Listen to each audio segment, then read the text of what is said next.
আমাদের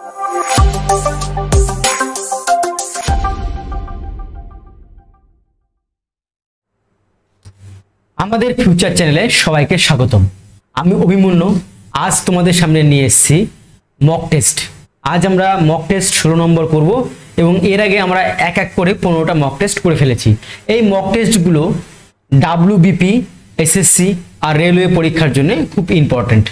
তো এই মক টেস্টে কি থাকছে আমরা আসলে জানবো না, বিভিন্ন চ্যাপ্টার থেকে বিভিন্ন রকমের ইম্পর্টেন্ট কোশ্চেন বা যেগুলো বিগত কয়েক বছর পরীক্ষাতে এসছে। তো চলো আজকের প্রথম কোশ্চেন আমরা শুরু করব। প্রথম কোশ্চেন আমরা দেখে নেব যে প্রথম কোশ্চেন আমাদের কি আছে।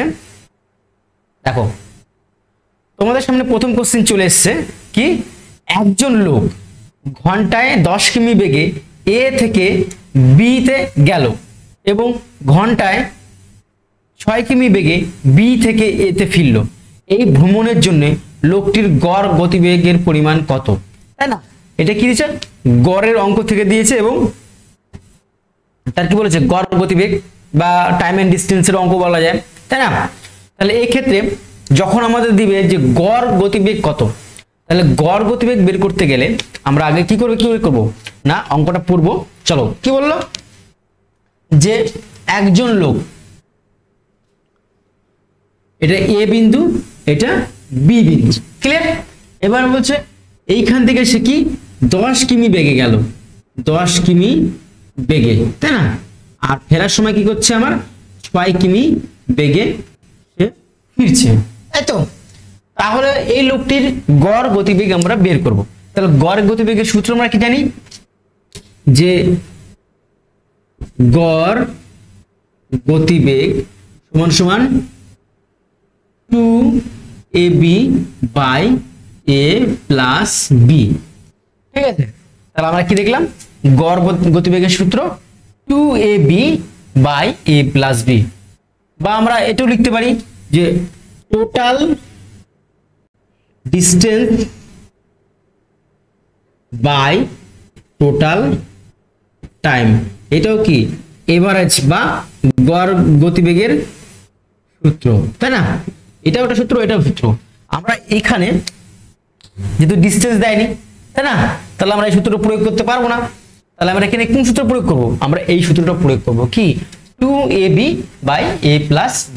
এবার a মানে কি, a মানে প্রথমকার গতিবেগ, যে আমার এক স্থান থেকে আরেক স্থানে যে গেল, এই গতিবেগটা হলো a, এবং যেটা ফেরার গতিবেগ সেটা হলো আমাদের b। তাহলে আমার মান বসাবো, চলো। তাহলে মান বসে আমি কি পাই, এখানে দেখো 2 বসালাম এবং a মান কত বলেছিলাম, যে যার গতিবেগটা, তাহলে a হলো 10। এবার b কত, ফেরারটা, তাহলে b 6।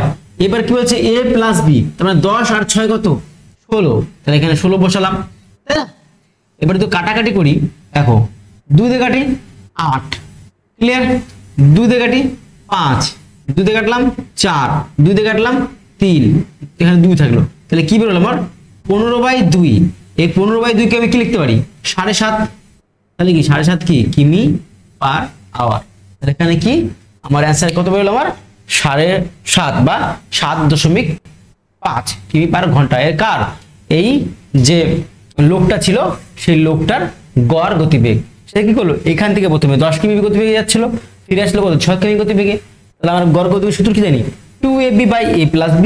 তাহলে এর মান কি ছিল, যেটা যার গতিবেগ, আর ফেরারটা কত, b। তাহলে এই ক্ষেত্রে দেখো এখানে সূত্র প্রয়োগ করে আমরা করলাম কত, 7.5। নেক্সট অঙ্ক আমরা চলে যাব। দেখো নেক্সট অঙ্ক তোমাদের সামনে চলে এসছে, কোনো এক বছরের প্রথম 5 মাস কোনো একজন লোকের প্রতি মাসে গড়ে 1250 টাকা এবং পরের 7 মাসে গড়ে প্রতি মাসে 1350 টাকা খরচ হয়। লোকটির প্রতি মাসে গড়ে কত টাকা উপার্জন করলে বছরের শেষে তার 2300 টাকা সঞ্চয় হবে? খুব সুন্দর অঙ্ক, আমরা অঙ্কটা করে ফেলবো, তাই না। এটা মিটিয়ে নিই।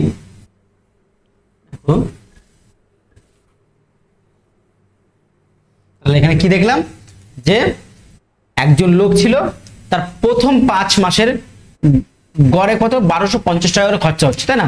তাহলে গড়, এটা গড়ের অঙ্ক থেকে দিয়েছে, তাহলে প্রথম 5 মাসের গড় কত আছে খরচ বলেছে 1250, তাই না?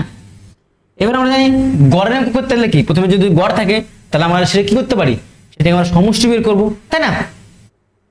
এখান থেকে আমি সমষ্টি বের করব 5 মাসের টোটাল সমষ্টি বা মোট সমষ্টি কত হবে 1250 ইন্টু 5, তাহলে এখানে কত বের হলো আমার 0, 5 5 25 5, হাতে আমার থাকছে 2, 5 2 10 7 2 কত 12, 5 থেকে 5 কে 6, তাহলে কত 6250 টাকা। এটা কি প্রথম 5 মাসের মোট খরচ, ক্লিয়ার? এবার দেখো কি বলেছে পরের 7 মাস, তার মানে কি আমরা জানি কি 1 বছর হতে গেলে কত 12 মাস লাগে, তাহলে প্রথম 5 মাসের খরচ আমি পেয়ে গেলাম 6250 টাকা। এবার বলেছে পরের 7 মাস, তার মানে কি নেক্সট 7 মাস, 7 মাসে গড় খরচ কত হচ্ছে আমাদের দেখো 1350, তাহলে দিই 1350, ক্লিয়ার?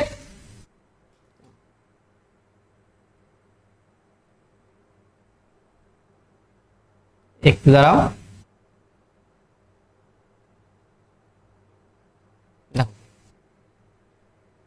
বাফার হচ্ছে বুঝতে পারছি। দেখো তাহলে 7 মাসের গড় 1350 টাকা, এটা কি পরের 7 মাস, তাহলে এই পরের 7 মাসের সমষ্টি কত হবে আমাদের 1350 ইন্টু 7, তাহলে কত হচ্ছে এখানে 0 5 7 35 5, হাতে আমার কত 3 থাকে, তাই না? 5 7 3 সাথে 21 আর 3 24, 7 থেকে 7 8 9, তাহলে 9450, এটা কি আমার পরের মাসের খরচ, ক্লিয়ার? এটা বেরিয়ে গেল আমার কি 12 মাসের টোটাল খরচ, তাহলে 12 মাসের মোট খরচ কত বেরোলো আমার, এই দুটো যোগফল 9450 যোগ 6250, এই দুটো যোগ করি তাহলে কত বেরোলো আমার 0 5 আর 5 কত 10, 0 2 আর 4 6 1 7 9 10 15, তাহলে কত 15700 টাকা। এটা আমার কি বললো আমার টোটাল কি বলেছে 12 মাসের খরচ, ক্লিয়ার? এটা তোমরা বুঝতে পেরেছো? এবার দেখো ঠিক আছে, এবার দেখো কি বলেছে যে লোকটির প্রতি মাসে গড়ে কত টাকা উপার্জন হলে বছরের শেষে তার সঞ্চয় কত হবে 2350 টাকা, তাই না? তাহলে এখানে আরেকটা কন্ডিশন কি বলেছে যে লোকটির যদি প্রতি মাসে গড়ে কত টাকা উপার্জন হতে হবে আমরা জানি না, আমি ধরে নিলাম লোকটির গড়ে মাসে x টাকা উপার্জন হয়, তাহলে কি এটা কি মাসে কত করে উপার্জন হয় x টাকা করে উপার্জন হয়, তাই বলেছে না যে লোকটির প্রতি মাসে গড়ে কত টাকা উপার্জন করলে আমি ধরে নিলাম x টাকা উপার্জন করলে, তাহলে x টাকা যদি উপার্জন করে 1 মাসে তাহলে 12 মাসে কত হবে, তাহলে 12 দিয়ে গুণ 12 ইন্টু x, তাহলে কি 12x টাকা, তাই না? তাহলে কি এটা আমার কি ইনকাম বা আয়, এটা আমার কি বেরোলো আমার আয় বেরোলো, এটা কি বেরিয়েছে আমার খরচ, এটা কি বেরিয়েছে আমার খরচ।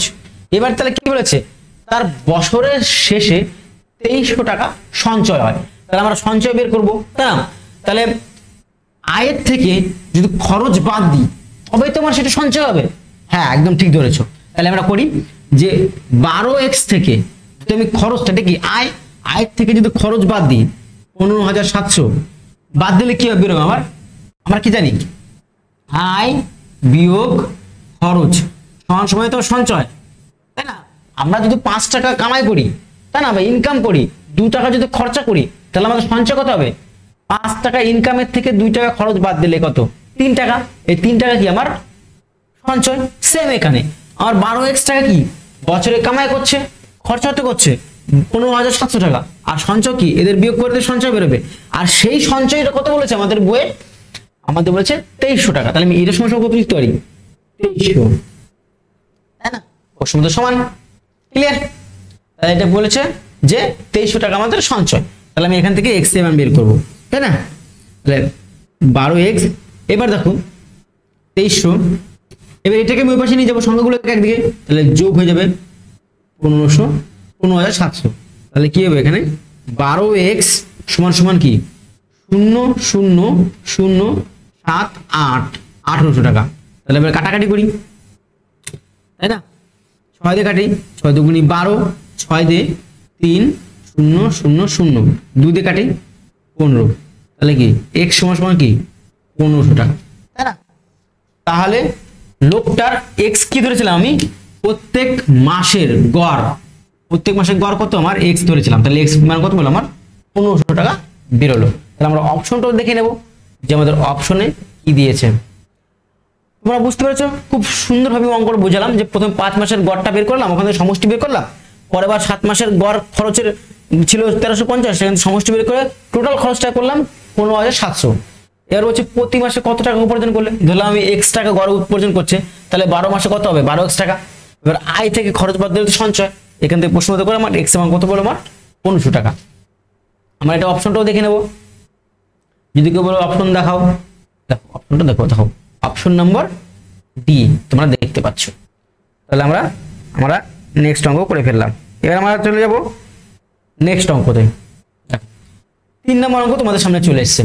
কি বলেছে, 140 মিটার এবং 160 মিটার লম্বা দুটি ট্রেন যথাক্রমে ঘন্টায় 35 কিমি এবং 17 কিমি বেগে যদি একই দিকে ধাবমান হয়, তবে একে অন্যকে অতিক্রম করতে কত সময় নেবে? এটা কি আবার সময়টা কি সেকেন্ডে বের করতে বলেছে।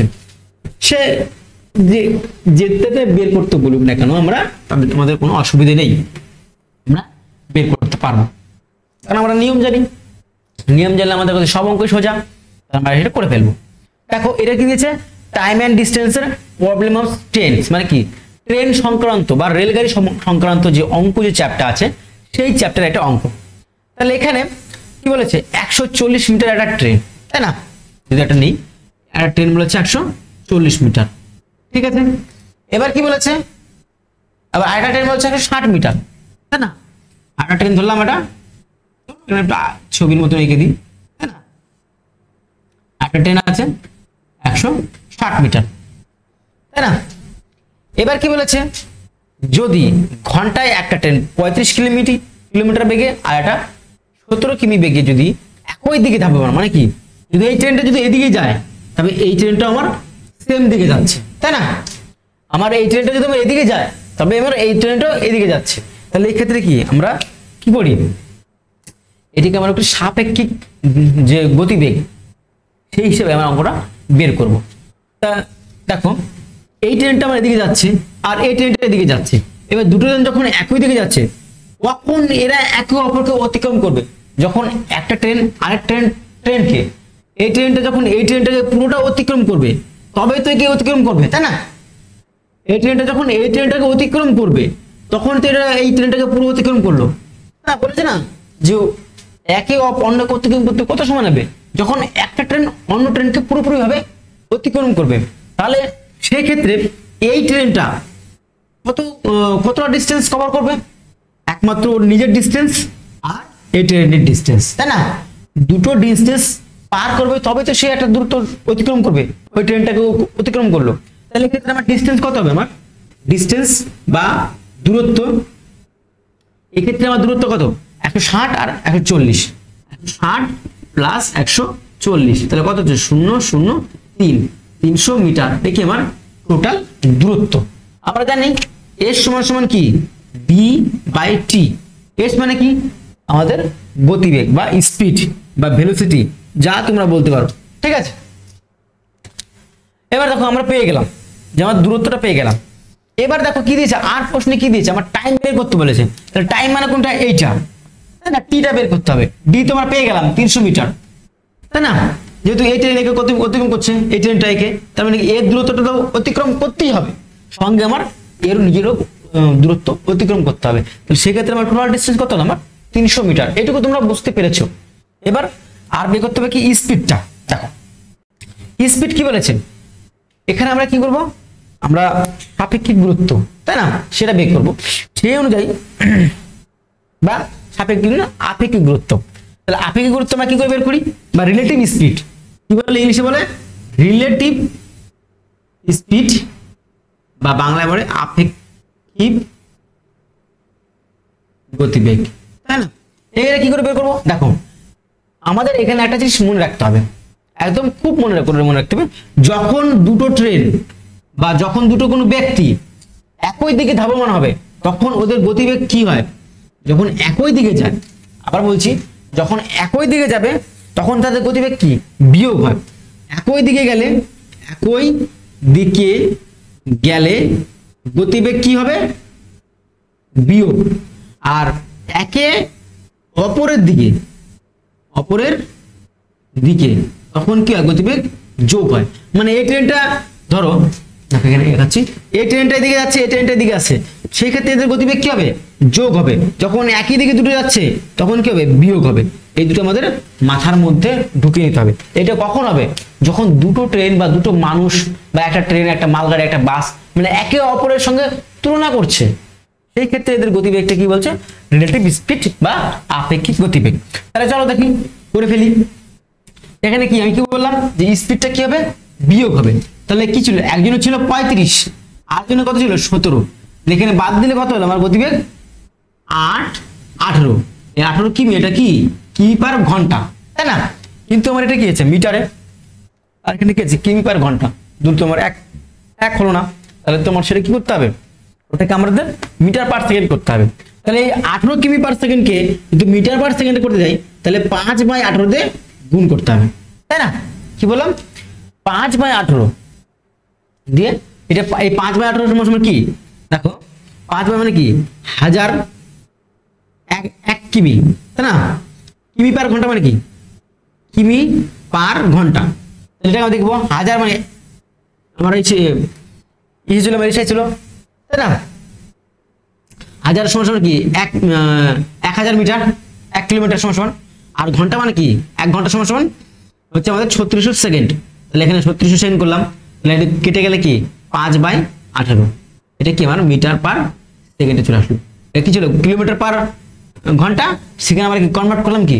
মিটার পার সেকেন্ডে। তাহলে এখানে ক্ষেত্রে কি? এটাকে এর সঙ্গে গুণ করলে আমার হয়ে যাবে। তাহলে এখানে কাটাকাটি করলে কি হবে? আমার 5। তাহলে কি?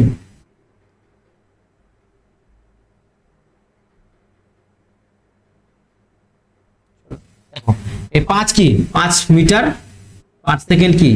এর হলো আমার স্পিড, রিলেটিভ স্পিড। ক্লিয়ার? এটুকু রিলেটিভ স্পিড বের করে ফেললাম। কি করে বের করলাম?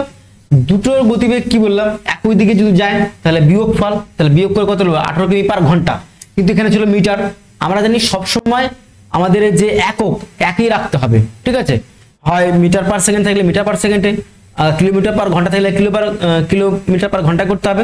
তাহলে এবার মিটার পার সেকেন্ড করলে কি আমাদের সুবিধা হয় আমাদের অঙ্ক করতে, বা আমাদের অপশন অনুযায়ী তাই দেয়। তাহলে এক্ষেত্রে করলাম মিটার পার সেকেন্ড বের করলাম। এবার দেখো আমাদের টাইম বের করবো। আমরা কি জানি? এস সমান d/t। তাহলে এখানে টি সমান কি লিখতে পারি? d/s, তাই না? এই সূত্র থেকে এখানে এলো। তাহলে দেখো ডি সমান কত ছিল আমার? 300 মিটার। 300 মিটার লিখে দিলাম। এস মানে কি? স্পিড কত আছে? 5 মিটার সেকেন্ড। তাহলে 5 দিয়ে কাটি, 5 6 30, তাহলে কি 60 সেকেন্ড। তাহলে যে অঙ্কটা বলেছিল তাহলে সেখানে কত বেরোলো আমার অ্যান্সার? 60 সেকেন্ড, তাই না? দেখো তাহলে 60 সেকেন্ডে কি হলো? তবে একে অন্যকে একটি ট্রেনকে পার করতে কত সময় নেবে? 60 সেকেন্ড। চলো নেক্সট অঙ্ক আমরা করব। নেক্সট অঙ্ক তোমার সময় চলে এসছে, বলছে বাৎসরিক 5% হারে 3 বছরের 8000 টাকার চক্রবৃদ্ধি সুদের পরিমাণ কত? এটা সিআই বা কম্পাউন্ড ইন্টারেস্ট বা চক্রবৃদ্ধি সুদের অঙ্ক, ঠিক আছে? এই অঙ্ক বা এই লেসনে আমাদের একটা সূত্র যদি জানি তবে আমাদের অঙ্ক পুরো কমপ্লিট। তাহলে চলো সূত্রটা দেখে নিই। তাহলে কি সূত্র? একটা সূত্র, যে এই একটা সূত্র করলে আমাদের অঙ্ক হয়ে যাবে। সেটার সময় আমরা কি জানি? আমরা এ সমান জানি আমরা p into 1 plus r by 100 n। এটা জানতে হবে যে a কি, p কি, 1 কি, r কি, a কি, এগুলো কি জিনিস, তাই না? এগুলো যখন আমরা জেনে যাব তখন আমাদের অঙ্কটা সুবিধা হবে। জানো a সমান হলো সুদ প্লাস আসল, ঠিক আছে? p সমান শুধু আসল বা যেটাকে অনেকে মূলধন বলো। r সমান হলো শতকরা হার বা ইন্টারেস্ট, ঠিক আছে? আর n সমান বছর। ঠিক আছে, এটা আমার হয়ে গেল। এবার প্রশ্ন যা যা বলবে তাই তাই করবো। দেখো এখানে কি হচ্ছে 5% বার্ষিক হারে, তাহলে কি রেটটা কত দিয়েছে, দর 5%, আর পি সমান কত বলেছে 8,000 টাকা, 8,000 টাকা লিখলাম। এন সমান কত বলেছে, এন সমান বলেছে 3 বছর, 3 লিখে দিলাম। তাহলে এখানে কি বলেছে, অঙ্ক বলেছে আমার যে সুদের পরিমাণ কত, আমার সুদ বের করতে হবে। তাহলে সুদ বের করবো, সূত্র তো জানি আমরা, এ সমান P into 1 plus R by 100 N.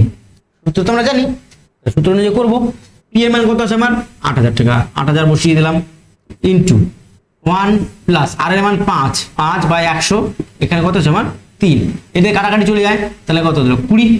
এবার দেখো ভিতরে কি লসাগু কত 20, 20 কে 20 আর এক কত এখানে 21, তাহলে কি 8,000 ইন্টু 21 বাই 20। এবার দেখো এইটুকুর পাওয়ার কি ছিল, কিউব ছিল, তাহলে আমরা একে 3 বার করব, ইন্টু 21 বাই 20 ইন্টু 21 বাই 20। দেখো এই 0 0 0 কেটে গেল, এই 0 0 0 কেটে গেল, 1 2 3 1 2 3 কেটে গেল। এবার পড়ে থাকলো কি 21 গুণ 21 গুণ 21। এই 21 গুণ 21 আর 21 কে যদি গুণ করি তাহলে আমাদের কত বের হবে, দেখো 21 ইন্টু 21 যদি গুণ করি তাহলে কত 441 বের হবে, তাই না। 21 কে 21 হাতে কত থাকে 2, 21 দুগুণে 42 আর 2 কত 44 বেরিয়ে গেল। আবার ইন্টু 21 আছে, তাহলে 441 ইন্টু 2 8 8 কত হচ্ছে আমার 1629, তাহলে কি 9,216 টাকা 61 টাকা। তাহলে এখান থেকে আমার এ মানে সুদ আসল কত পেলো 9,261 টাকা। দেখা যাচ্ছে, আমি এটা সরিয়ে দিই কোশ্চেনটা। তাহলে আমার এখানে সুদ আসল কত হলো 9,261 টাকা। এটা কি সুদ প্লাস আসল, কিন্তু আমার কি প্রশ্নে বলেছে শুধু সুদ বের করতে হবে। তাহলে সুদ আসল থেকে যদি বাদ দিই, সুদ আসল থেকে আমি যদি বাদ দিই আসলটা, তাহলে আমার সেটা সুদ পড়ে থাকবে 9,261 বাই কত 8,000, বাদ দিলাম 1621, তাহলে কত 1,261 টাকা কি আমার এটা শুধুমাত্র সুদ। দেখো অপশনে দেখি তোমাদের বেরিয়ে গেছে, অপশনটা আমরা দেখে নেব। দেখো অপশন নাম্বার 1,261 এ নাম্বার তোমরা দেখে নিলে। তাহলে এ নাম্বার যে অপশন ছিল সেই অনুযায়ী অ্যান্সার করতে হলো আমার 1,261। এইটা হলো আমাদের একটা নিয়ম। এবার দেখো এই অঙ্কটা আমি আরেকটা নিয়ম তোমাদের শেখাবো। আমরা জেনে গেছি যে আর দিয়েছে 5%, পি সমান 8%, এন সমান 3। এবার আমরা কি করবো, এই পার্সেন্টটা এইটুকু নিয়ে আমাদের খেলবো। তাহলে 5% সমান কি জানি আমরা 5/100, কাটাকাটি করি 1/20, তাই না। এই 1/20 আমাদের বেরোলো ভগ্নাংশ, পুরো ক্যালকুলেশন করার পরে। এবার এই ভগ্নাংশ যা কি আমি বলেছি, ভগ্নাংশ যা থাকবে যে কোনো ভগ্নাংশ সবসময় যে নিচে থাকবে হর থাকবে, সেটাকে সবসময় আমরা কি ধরবো আসল ধরবো। ক্লিয়ার। তাহলে আমরা এটা ধরলাম আসল টাকা, ঠিক আছে, এটা ধরলাম 20 টাকা আমার আসল। এই 20 টাকার আসলে যদি 5% সুদের হারে কাটাই তাহলে আমার ইন্টারেস্ট কত হবে, মানে 1 টাকা। তাহলে আমার সুদ আসল কত হবে 20 যোগ 1 কত 21 টাকা। তাহলে আমার 1 বছরের সুদ আসল কত হবে 21 টাকা। কয় টাকা 20 টাকা। এই 20 টাকা কি আমার আসল, 20 আমার আসল। এই 20 টাকাকে 5% হারে যদি খাটাই তাহলে আমার সুদ হয় 1 টাকা। তাহলে সুদ আসল কত হবে আমার 21 টাকা 1 বছরে। ক্লিয়ার। কিন্তু এরকম কত বছর বলেছে 3 বছর। তাহলে আমি আবার লিখবো 20 21 20 21। ক্লিয়ার। তাহলে এবার দাগ দিয়ে দেবো, যেহেতু 3 বার বলেছে 1 2 3 মানে 3 বছর, এন সমান 3 করে দিলাম। এবার এদের গুণ করব 8, এখানে গুণ করলে কত হচ্ছে আমার, আমরা একটু বের করেছিলাম 9,261, তাই না। সরি ওটা হয়েছিল কি, হ্যাঁ 9,261। ঠিক আছে। এবার এটা কি সুদ প্লাস আসল, আর এটা কি আসল, তাই না। এটা আসলের ঘর, এটা সুদ প্লাস আসলের ঘর। এবার দেখো আমাদের প্রশ্ন অনুযায়ী করে আমরা ফর্মুলা অনুযায়ী করে আমাদের আসল কত বলো 8,000, কিন্তু বই কত দিয়েছে 8,000। তাহলে 8,000 8,000 মিলে গেছে, তার মানে আমাদের সুদ আসল কত মানে 9,261 হবে। এর থেকে যদি বাদ দিই এদের যে ডিফারেন্স হবে কত, ডিফারেন্স 1,261। এটা কি আমার শুধু সুদ। এগুলো আমাদের অঙ্ক হয়ে গেল। এটা আমাদের শর্টকাট মেথড, আমরা এত কিছু করতে হলো না। জাস্ট যে পার্সেন্ট থাকবে, যদি থাকতো 10% তাহলে আমরা কি করতাম 10/100 করতাম, শূন্য শূন্য কেটে দাও, তাহলে কি 10 টাকা আমার আসল হতো, তাহলে সুদ আসল কত আমার 11 টাকা, তাই না? আবার যদি 2 বছর বলতো তাহলে এরকম 2 করতাম, 3 বছর বললে কি 3 বার নিতাম, 4 বছর 4 নিতে করতাম, এই আমাদের করতে হয়। চলো আমরা নেক্সট অঙ্ক তুমি আগাবো। কত নম্বর অঙ্ক ছিল? 4। 5 নম্বর অঙ্ক তোমরা চলে এসেছি। দেখো 5 নম্বর একটা অঙ্ক বলেছে,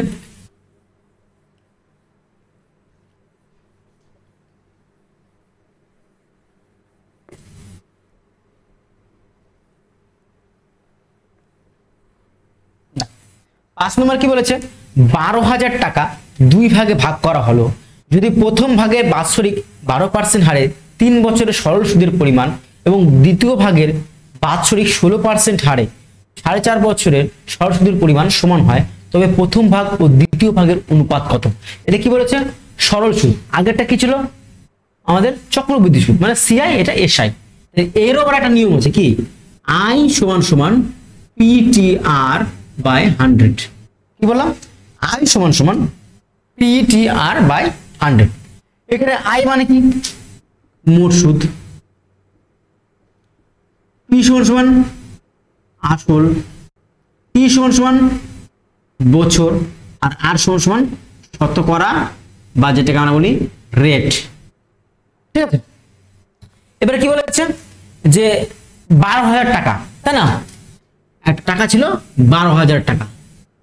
এই 12,000 টাকাটাকে 2 ভাগে ভাগ করা হলো। ঠিক আছে, 2 ভাগে ভাগ করে কি হলো?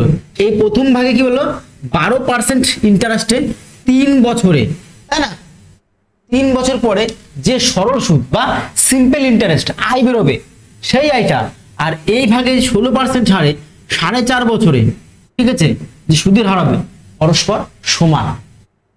এটুকু আমি তোমাদের বোঝাতে পেরেছি যে 12,000 টাকাকে 2 ভাগে ভাগ করলো, জানি না কত ভাগে ভাগ করেছে, হয়তো এদিকে 800 টাকা দিল, বা 400 টাকা, 4,000 টাকা, এটা 6,000 টাকা হতে পারে, আর 6,000 টাকা হতে পারে, কিন্তু সমান সমান ভাগ বলেনি, বুঝছে? 2 ভাগে ভাগ করেছে, এবং প্রথম ভাগ ছিল সেই ভাগে 12% হারে 3 বছরের যে সুদ হবে সরল সুদটা, আর 16% হারে 4.5 বছরের যে সরল সুদ হবে, এটা কি সমান? তাহলে আমরা সেটাই করবো, আমি সমান করবো। ধরলাম এই 12,000 টাকার এক ভাগ এক্স টাকা, তাহলে একবার যদি এক্স টাকা হয়, তাহলে আরেক ভাগ কত হবে? 12,000 বিয়োগ এক্স। ক্লিয়ার? এক ভাগ যদি এক্স হয়, তাহলে কি আরেক ভাগ কি 12,000 মাইনাস এক্স। এটা বুঝতে পারলাম। তাহলে এই ক্ষেত্রে আমরা এখানে আমরা আই বের করব। আমরা আই এর সূত্র কি জানি? P T R by 100। তাহলে পি সমান সমান কি? তাহলে এটা মিটে দিচ্ছি। হ্যাঁ, পি সমান সমান কি আমরা এই জানি? P T R by 100। তাহলে পি সমান সমান এক্স বা মূলধন ইন্টু টি সমান সমান কত? 3 বছর, 3 12% রেট 12 বাই 100। এটা কি? এবার এই ক্ষেত্রে আই বেরোলো। এবার এখানেও আই বের করবো। এখানেও আই কি ছিল? আসল 12,000 মাইনাস এক্স ইন্টু কত? 16%, আর বয়স কত? 4.5%, 4.5 বছর। তাহলে কি 4 দুগুণে 8, 9 বাই 2 ইন্টু কত? 100, যেটা ইসে ছিল পার্সেন্টেজ। এবারে এই ক্ষেত্রে যেটা আই বেরোলো, সুদ বেরোলো, আর এই সূত্র কি পরস্পরের সমান। তাহলে আমরা এক কাজ করতে পারি, তো এই সূত্রকে এই সূত্র সমান সমান করে দিলাম, তাহলে আমার এটা পরস্পর সমান হয়ে গেল। ঠিক আছে, এবার আমরা কাটিং পেস্টিং করবো, এতে কাটাকাটি করবো। তাহলে কাটাকাটি করি, এটা এটা কেটে গেল। ঠিক আছে, এটা দিয়ে কাটি 8। ঠিক আছে, 4 দিয়ে কাটি এখানে 2, 4 দিয়ে এখানে কাটলাম 3, 3 3 9, পুরোপুরি কেটে গেল। এবার দেখো এখানে কি পড়ে থাকলো আমার? এখানে পড়ে থাকলো আমার এক্স। ক্লিয়ার? আর এখানে দেখো 12,000 মাইনাস এক্স ইন্টু 2 পড়ে আছে, তাহলে এই 2 সঙ্গে গুণ হবে, তাহলে সমান সমান 24,000 মাইনাস 2x। এবার দেখো আমি এক্স গুলোকে একদিকে নেবো, তাহলে এখানে কত হবে? এক্স গুলো দিকে নিয়ে আসলে এবার মাইনাস 2 আছে, এই পাশে কি প্লাস 2 হয়ে যাবে, তাহলে কি 3x, এই দুটো একসঙ্গে যোগ করে দিলাম, সমান কি 24,000। তাহলে গুণ করি, কাটাকাটি করি 8,000। তাহলে আমার কি x7 কত পেলো? আমার 8,000। x কি ছিল? আমার এক ভাগ। আর আরেক ভাগ কত হবে? 12,000 থেকে x ভাগ দিব, তাহলে 12,000 থেকে 8,000 বাদ দিলে কত হয়? 4,000। তাহলে আমার আরেকটা ভাগ কত হবে? 4,000 টাকা। এবার আমার প্রশ্ন বলেছে যে এই যে ভাগগুলো আছে, প্রথম ভাগ দ্বিতীয় ভাগ, এদের অনুপাত কত? তাহলে অনুপাত বের করবো। 8,000 = 4,000। শূন্য শূন্য কেটে দিলাম, 4 দিয়ে কাটি, 4 1 4, 4 2 8, 2:1। দেখো অপশন নম্বর এ। তাহলে এক্ষেত্রে অ্যান্সার কোনটা হলো? Option A. আমরা স্ক্রিনশট নিয়ে নাও, অসুবিধা হলে আমাকে জানাবে।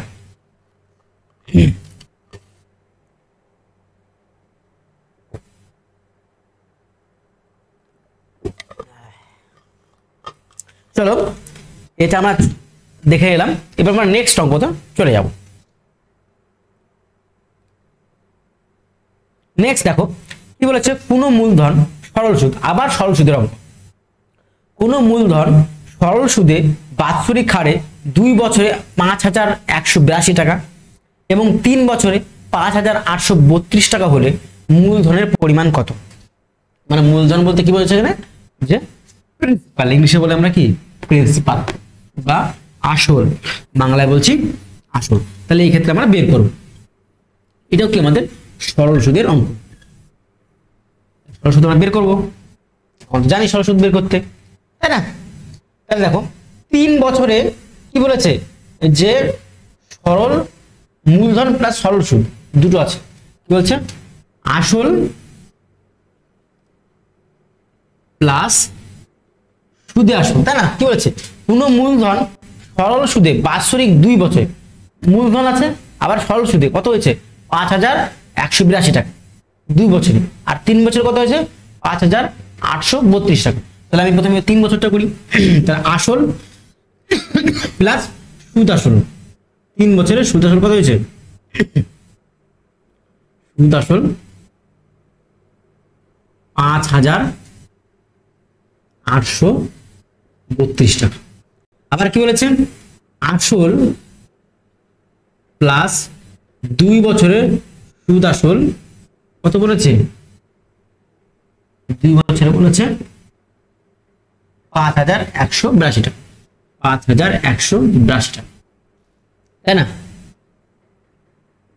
তাহলে দেখলাম যে প্রথমে 3 বছর সুদ আসল প্লাস আসল দিয়ে কত হচ্ছে আমার, না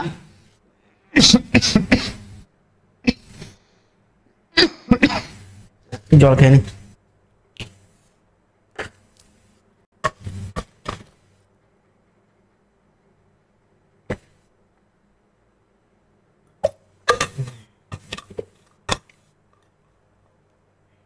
দেখো তাহলে আমরা নেক্সট অঙ্ক চলে আসছি, তাই না? সরি আমি একটু ভুল লিখেছি এখানে, এখানে 3 বছর শুধু সুদ হবে, ঠিক আছে? আসল তো আমি লিখিয়ে নিয়েছি, কারণ বলেছে না সুদ আসল, 3 বছরের সুদ আসল, তাহলে সুদ প্লাস আসল, তাহলে আমি আসল প্লাস সুদ, তাহলে 3 বছর কত হলো আমার 5,832 টাকা, আর পরের ক্ষেত্রে কি আসল প্লাস 2 বছরের সুদ কত হয়েছে 5,182 টাকা। তাহলে আমরা ধরে নিলাম এটা 1 নম্বর সমীকরণ, আর এটা 2 নম্বর সমীকরণ।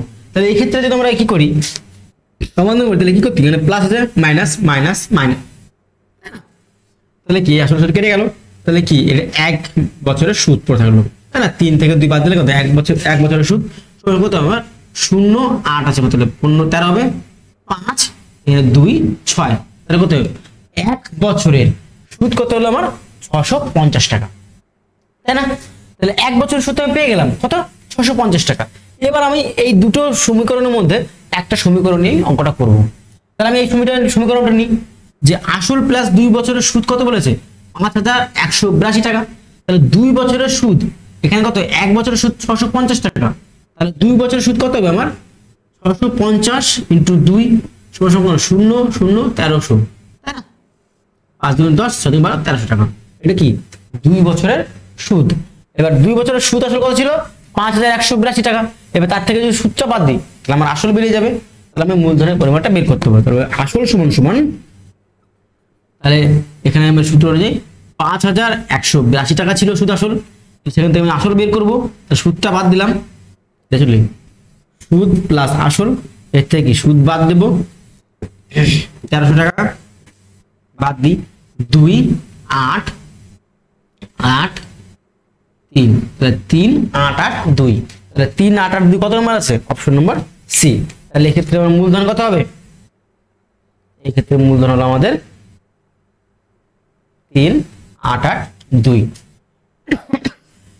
আসল আর সুদ 3 বছরের সুদ ছিল 5,832 টাকা, আর আসল প্লাস 2 বছরের সুদ ছিল কত 5,182 টাকা। এক্ষেত্রে আবার 1 মাসে সুদ বেরোলো 650 টাকা। এই অঙ্কটা আমি এরকম মক টেস্টে করিয়েছি, আবার তোমাদের করালাম সেম অঙ্ক। এরকমই ধরনের অঙ্ক পরীক্ষাতে এসে থাকে। চলো নেক্সট অঙ্ক এগোবো। দেখো নেক্সট অঙ্ক বলেছে যে রুট ওভার, ঠিক আছে, খুব ইজি অঙ্ক। রুট ওভার আবার বলেছে under root over 2.25 plus root over কি বলেছে 6.25 সমান সমান কত বলেছে? রুট ওভার আবার এর নিচে root over 2.25 plus root over 6.25। দেখো এটা যদি করে তাহলে কি করতে পারি আমরা? এখানে রুট নিলাম, এবারে কি আবার রুট আছে, তাহলে এখানে কি 2.2 তাহলে 225, আমরা এটাকে ভগ্নাংশে নিচে আসলাম, নিচে 100 হয়ে গেল, প্লাস এখানে কত 625 করলাম, দশমিক উঠে জন্য 100 চলে আসলো। এবার দেখো 225 625 কোনটা চেনা চেনা লাগছে, কোথায় দেখেছি? দেখো এটা কি 25 এর স্কয়ার, 25 কে যদি আমি স্কয়ার করি তাহলে কত হয়? 5 5 25, 1 যোগ করে 3 হলো, 3 2 6, তার মানে কি এটা 25 এর স্কয়ার, আর 100 টা কি 10 এর স্কয়ার। এখানে কত 225 টাকার 15 এর স্কয়ার, 5 25, 2 1 কে 2, 1 যোগ করে 2 হলো, 2 1 কে 2, 225। তাহলে বের করলাম, তাহলে এখানে আমি করি তাহলে এখানে কত বেরোবে আমার? 225 এর জন্য কি এখানে কত কি আমরা চলো তোমাদেরকে আমি ডিটেইলসে করিয়ে দিই। তাহলে লিখতে পারি 225 কে আমরা কি লিখতে পারি? 15 * 15 বাই কত 10 * 10 প্লাস, তাহলে চেঞ্জ করে নিই 25 * 25 বাই 10 * 10।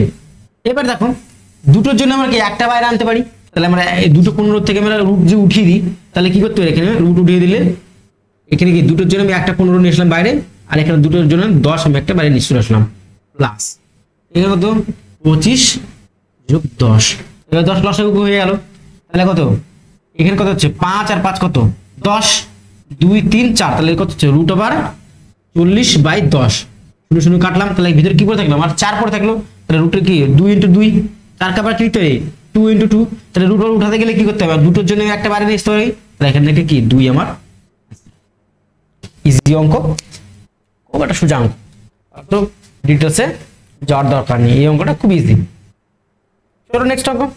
দেখো বলেছে প্রত্যেক 45 মিনিট অন্তর একটি ট্রেন মহারাজা গেট পার হয়, 10 মিনিট আগে একটি ট্রেন পার হয়েছে এবং পরবর্তী ট্রেন গেট পার হবার সময় বলছে পরবর্তী ট্রেন গেট পার হবার সময় 9টা 35 মিনিট, তাহলে এখন কটা বাজে? খুব সুন্দর একটা অঙ্ক। একটা গেট আছে, সেই গেটে কি হচ্ছে না প্রত্যেক 45 মিনিট পর পর একটা করে ট্রেন পার হয়, তাই না? রেল লাইনে যে গেটগুলো হয় না, সেই গেটগুলো থাকে, সেখানে কি বলছে প্রত্যেক 45 মিনিট পর পর ট্রেন পাসিং হয়। এবার বলছে যে 10 মিনিট আগে, বলছে যে সময়টা বলছে সে ঠিক 10 মিনিট আগে একটি ট্রেন পার হয়ে গেছে এবং যে পরবর্তী ট্রেন যে পার হবে সেই পার হওয়ার সময় কত 9টা 35। তাহলে তোমাদের বের করতে হবে যে এখন কটা বাজে। খুব ইন্টারেস্টিং অঙ্ক, চল দেখো। দেখো পরবর্তী ট্রেন যে পার হবে, মানে পরে যে ট্রেনটা পার হবে, পরে ট্রেন পার হবে তার সময় কত দিয়েছে? সময় দিয়েছে ট্রেন পার হবে তার সময় দিয়েছে 9টা কত বলেছে 9টা 35 মিনিটে, এই রেখে দিলাম, তাই না? আমরা কি বললো যে না পরবর্তী যে ট্রেনটা আছে সেটা 9টা 35 মিনিটে পার হবে। এবার দেখো আরেকটা লাইনে কি দিয়েছিল যে প্রত্যেক 45 মিনিট কি হয় অন্তর একটি ট্রেন পার হয়, তাই না? তাহলে আমরা কি এখন যে সময়টা আছে এই সময়ের থেকে 45 মিনিট পরে কি এই ট্রেনটা পার হবে, তাই না? প্রত্যেক ট্রেনটা কি 45 মিনিট পর পর পার হচ্ছে, তাহলে 9টা 35 মিনিটে যদি পরের ট্রেনটা পার হয় তাহলে এখন কটা, তাহলে এখন তাহলে বের করতে পারবো যে তাহলে এই 35 মিনিট বাদ দিই, তাহলে এখনকার সময়টা বের করতে পারবো না? মানে এখন বলতে কোন এখনটা, যে দেখো অঙ্কটা ভালো করে বুঝতে হবে। কি বলেছে প্রত্যেক 45 মিনিট অন্তর একটি ট্রেন মহারাজা গেট থেকে পার হয়, 10 মিনিট আগে একটি ট্রেন পার হয়ে গেছে। কি বলছে 10 মিনিট আগে একটা ট্রেন পার হয়ে গেছে, ধরো এখানে তুমি দাঁড়িয়ে আছো, এর থেকে 10 মিনিট আগে একটি ট্রেন পার হয়ে গেছে, তাই না? আবার কি বলছে, নেক্সট যে ট্রেনটা আছে সেটা কত, 9:35 আছে। তাহলে বলছে যে এই যে এখানে যে তুমি আছো, ঠিক আছে, এখানে তোমার সেই টাইমটা কত। আর কি বলছে, প্রত্যেক ট্রেন কত, 45 মিনিট পর পর ট্রেনটা যায়, তাই না? তাহলে কি বলছে, তাহলে কি পরের ট্রেন পার হচ্ছে কত, পার হবে কত সময়, 9:35 মিনিটে।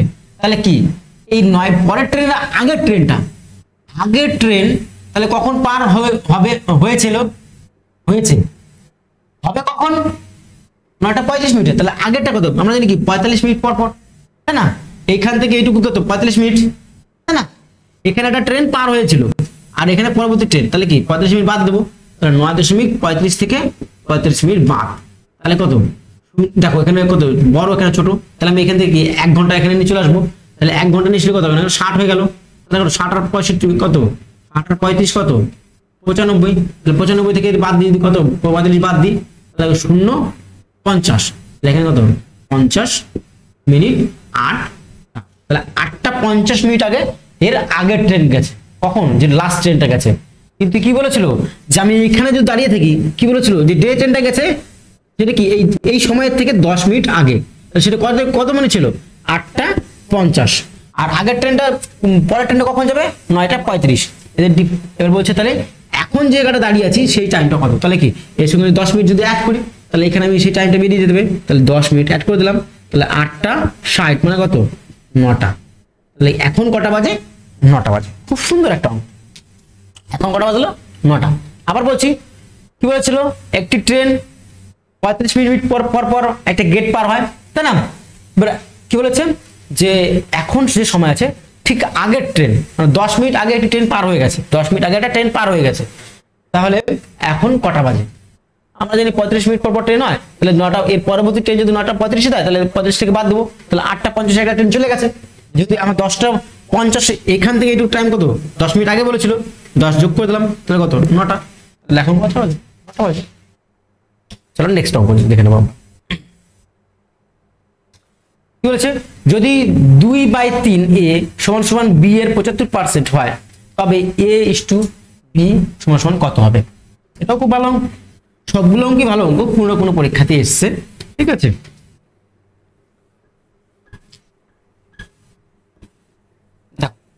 কি বলেছে, যদি 2a বাই কত বলেছে, 3 সমান কি b এ কত বলেছে, 75%, মানে কি 70% মানে কি নিচে 100 শতকরা, পার্সেন্টেজ করে শতকরা দেয়নি, নিচে 100 করে দিলাম। এবার দেখো কাটাকাটি গেলে কাটাকাটি করবো, কাটাকাটি 25 দিয়ে যাবে, 3 × 25 = 75, 25 দিয়ে 4, আর কাটাকাটি যাচ্ছে না। এবার সমান সমান থাকলে কি বজ্রগুণ হয়, তাই না? কাটাকাটি না গেলে তাহলে বজ্রগুণ করবো, 4 দুগুণে কত, 8a, আর এদিকে 3 × 3 = 9b। এবার আবার a/b এর অনুপাত বের করতে বলেছে, সেটা আমরা বের করবো। তাহলে কি লিখতে পারি, a/b সমান কি লিখতে পারি, তাই না, 9/8।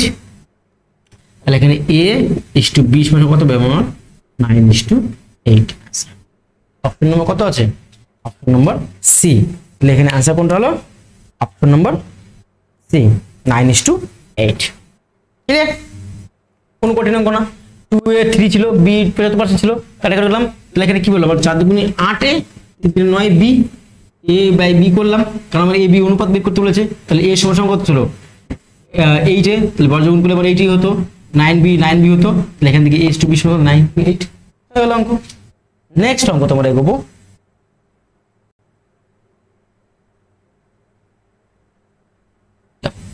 নেক্সট বলছে একটি বহুভুজের অঙ্ক। বহুভুজের সেটা কি বলছে, ষড়ভুজ, মানে যার 6টা বাহু আছে, যার 3টে বাহু তাকে ত্রিভুজ বলি, যার 4টে বাহু তাকে চতুর্ভুজ বলি, যার 5টা বাহু তাকে পঞ্চভুজ বলি, যার 6টা বাহু তাকে ষড়ভুজ বলি, তাই না? তাহলে কি বলছে, একটি সমবাহু ষড়ভুজের প্রতিটি কোণের মান কত, মানে কি প্রত্যেকটা কোণের মান বলতে বলেছে, তাই না? একটি ষড়বাহু, তাই না, ষড়বাহু কাকে ভুলে গেল,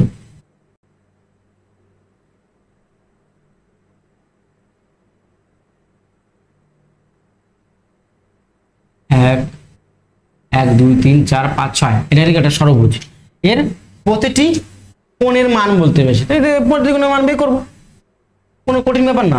একটা সূত্র আছে, কি সূত্র, যে 2n বলছে যখন বলবে কোন বহুভুজের প্রতিটি কোণের মান কত, তাহলে কি সূত্র, কি 2n - 4 বাই n ইন্টু 90, এদিকে আমার সূত্র 2n - 4 by n into 90 degree. ঠিক আছে, এবার n মানে কি, বাহু সংখ্যা, n মানে কি বাহু সংখ্যা। এবারে এখানে বাহু কোনটা আছে, 1 2 3 4 5 6, তাহলে 6 n এর মান, তাহলে কি 2 ইন্টু 6 - 4 বাই 6 ইন্টু 90, দেখো 6 দুগুণে 12, 12 থেকে 4 বাদ দিলে 8, তাহলে 8 বাই 6 ইন্টু 90। এবার কাটাকাটি করি, 3 দিয়ে কাটি, 3 × 90, 3 দুগুণে 6, 2 4, তাহলে কত, 3 4 12, 120, তাহলে কত হলো আমার প্রতিটি কোণের মান 120 ডিগ্রি। কিছু না, সূত্র ফেললাম, তাই না? তাহলে প্রতিটি কোণের মান কত, 120 ডিগ্রি। সূত্র কি ছিল, 2n - 4 by n into 90 degree.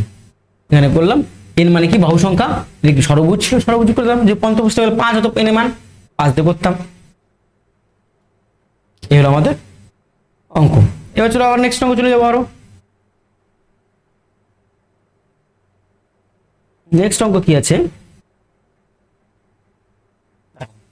Next বলেছে 8 সেমি 6 সেমি এবং 2 সেমি মাপের, কত বাজলো, চলো আরো অঙ্ক সময় আছে, আমরা অঙ্ক করতে পারবো। 8 সেমি 6 সেমি 2 সেমি মাপের একটি আয়তঘনাকার বাক্সে সবচেয়ে লম্বা যে পেন্সিল রাখা যাবে তার দৈর্ঘ্য কত হবে, তাই না? একটি আয়তঘনাকার বাক্স বলেছে, সেই বাক্সে আমরা হাইয়েস্ট কত বড় পেন্সিল রাখতে পারি, তাই না?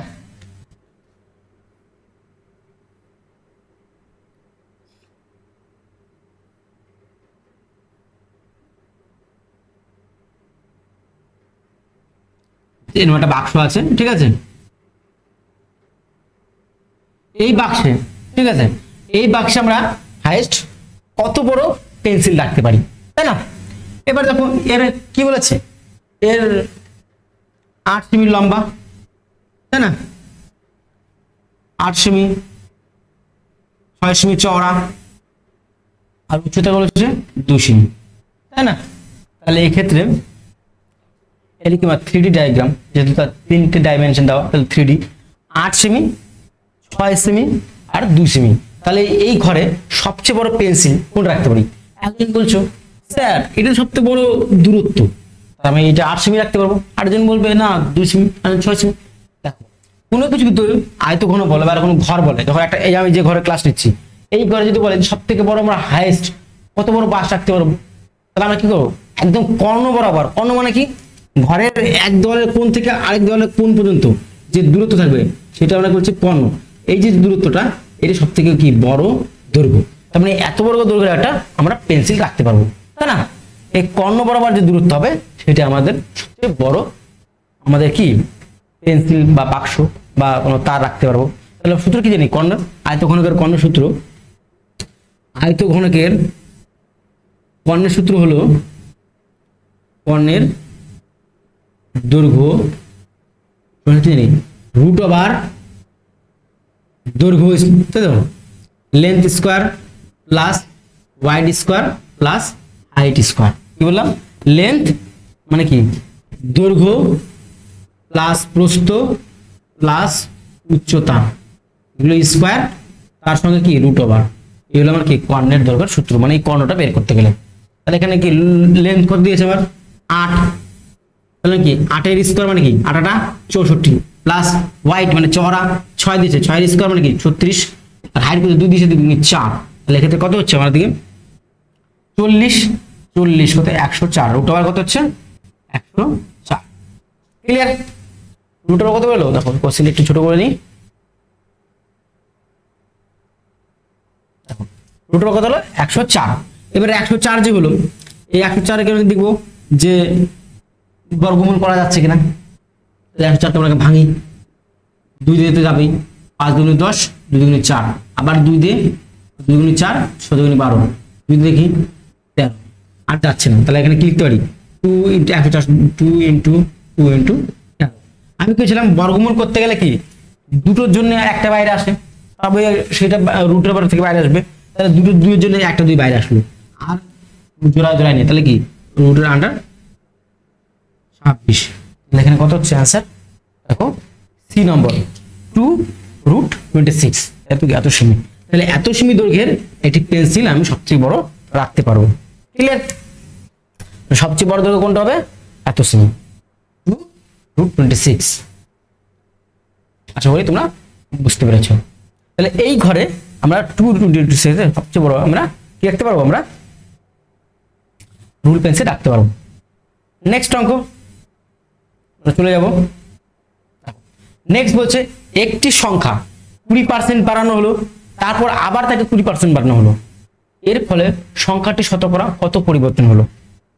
একদম ভাবছিও যে প্রথমে 20% বাড়লাম, আবার 20%, তার মানে 20 কত 40%, তাহলে এর অ্যান্সার অপশন নম্বর এ 40 হবেই গ্যারান্টি। তো এখানেই ভুল করবে। আর কোশ্চেন যারা করে না তারা খুব চালাক, তারা অপশনগুলো ঠিক তারা যেখানে যেখানে আমরা ভুল করব সেইখানে সেখানে ওরা সেই করেন অপশনগুলো দিয়ে দেয়, হ্যাঁ, যে এই জানে যে স্টুডেন্টরা এইখানেও ভুল করতে পারে, কারণ যারা কোশ্চেন করছে তারাও তো একদিন স্টুডেন্ট ছিল, তারাও জানে যে আমরা এখানে ভুল করতাম, তাহলে ওরা ওইখানে দিয়ে দেয়। তাহলে এইসব অঙ্কের ক্ষেত্রে আমি এখন বিস্তারিত যাব না, যেহেতু মক টেস্ট করাচ্ছি, মক টেস্টে বিস্তারিত করালে পারে সময় অনেক লাগে, ওই জন্য তোমাদের একটা চলছে ক্লাস, তাই না, যেখানে কনসেপ্ট বোঝানো হবে, যেটা টপিক ওয়াইজ চলছে। এখন চলছে কি সিম্পলিফিকেশন। জানি আমার সময় ঠিক হয়ে ওঠে না প্রতিদিন ক্লাস নেওয়ার, তবু যতটা চেষ্টা করি যেন প্রতিদিন ক্লাস নেওয়ার, আমার কাজ থাকে প্রচুর, ওই জন্য আমার প্রতিদিন হয়ে ওঠে না। তাহলে এই অঙ্কটা করবো। এই অঙ্ক ছোট একটা ট্রিক্স আছে, কি জানি যে আমরা ট্রিক্সে জানি যে plus minus X plus minus Y plus minus X into Y by 100। এবার একজন বলছে এইটা আবার কি জিনিস, প্লাস মাইনাস, ঠিক আছে, এক্স ইন্টু ওয়াই বাই 100। চলো বুঝাচ্ছি, বুঝলে তোমরা বুঝবে। যদি বলে প্রথমে কি বলেছে, যদি কোনো প্রশ্ন যায় প্রথমে 2% বাড়ানো হলো, পরে 2% কমানো হলো, বা 3% কমানো হলো, তাহলে বাড়ানো মানে কি, যদি যখন বাড়বে তখন আমরা প্লাস চিহ্ন নেবো, যখন কমবে তখন মাইনাস চিহ্ন নেবো। এটা এই দুই ক্ষেত্রে, এটা আমি এইটুকুর ক্ষেত্রে বললাম। যখন কোনো সংখ্যা বলবে 2% বেড়েছে, 3% কমেছে, তাহলে নেগেটিভ হবে, বাড়লে প্লাস। যদি প্রথমে বলে যে 4% কমে গেছে, তাহলে -4। আবার যদি বলে 2% বেড়ে গেছে, তাহলে +4। এবার এদের দুজনে যে সাইন হবে, সেই সাইন দুটোকে গুণ করে যা হবে সেটা হবে মিডিলে। ক্লিয়ার? এদের দুই সাইনের যে গুণ হবে সেটা ওখানে মিডিল হবে, আর এখানে x ইন্টু ওয়াই মানে সংখ্যা দুটি বাই 100, এরকম আমাদের সূত্র। চলো দেখে নিই কি বলেছে। প্রথমে 20% বাড়ানো হলো, তাহলে বাড়ানো মানে কি পজিটিভ, তাহলে +20। এটা কি এসব বলে ক্রমবর্ধমান বৃদ্ধি, তাই না, ক্রমবর্ধমানের অঙ্ক শতকরা, বা এটাকে ইংলিশে বলে সাকসেসিভ ডিসকাউন্ট, তাই না, বা ইনক্রিজ, ওইসব অঙ্ক। দেখো প্রথমে 20% বাড়ানো হলো, পরে কি বললো আবার 20%, তাহলে কি প্লাস আবার 20। এবার বলছিলাম কি প্লাস প্লাসে কি হয় প্লাস, যদি প্লাস মাইনাস থাকতো তাহলে মাইনাস লিখতাম, মাইনাস প্লাস থাকলে মাইনাস লিখতাম, যেহেতু আমার একই সাইন আছে প্লাস প্লাসে প্লাস, যদি মাইনাস মাইনাস থাকতো মাইনাস মাইনাসে প্লাস, ঠিক আছে। এবার এক্স মানে কি 20, ওয়াই মানেও 20 আছে, যেহেতু এখানে একই সংখ্যা, যদি অন্য অঙ্ক থাকতো দেখো 30% 20% থাকতো, প্রথমে 30% বানানো হলো, পরে 20% বানানো হলো, তাহলে আমার ডিসকাউন্ট কত হলো, তাহলে কি 30 লিখতাম প্লাস 20 লিখতাম, তাই না, প্লাস প্লাসে প্লাস 30 ইন্টু 20 বাই 100। যেহেতু এখানে দুটো সংখ্যাই এক দিয়েছে তাই আমরা একই লিখছি, এটার জন্য কারণ কনফিউজ না হয়। দেখো বাই কি আছে 100, এবার 0 0 কাটলাম, এবার দেখি 20 20 কত 40 যোগ 2 2 কত 4, কত 44%, তাহলে অ্যান্সার কত হলো আমার 44%। তাহলে এর ফলে সংখ্যাটি শতকরা কত পরিবর্তন হয়েছে 44%। কেউ যদি মনে করতা যে প্রথমে 20 পরে আবার 20, তাহলে 20 20 কত 40, কিন্তু কি অঙ্ক ভুল, অ্যান্সার হবে কত 44। আজকে আমরা আমাদের যে সময়ের মধ্যে যতগুলো অঙ্ক ছিল সেই অঙ্কগুলো আমরা করে ফেললাম। অঙ্কগুলো যদি তোমাদের ভালো লেগে থাকে লাইক করবে, আর ভালো লাগলে ডিসলাইক করবে, কিছু একটা করবে, ঠিক আছে। আর পারলে কমেন্টও করে দিও, শেয়ারও করে দিও। আজকের মতো ভিডিও এখানে রাখছি, আবার দেখা হবে আবার নেক্সট ভিডিওতে। সবাইকে শুভরাত।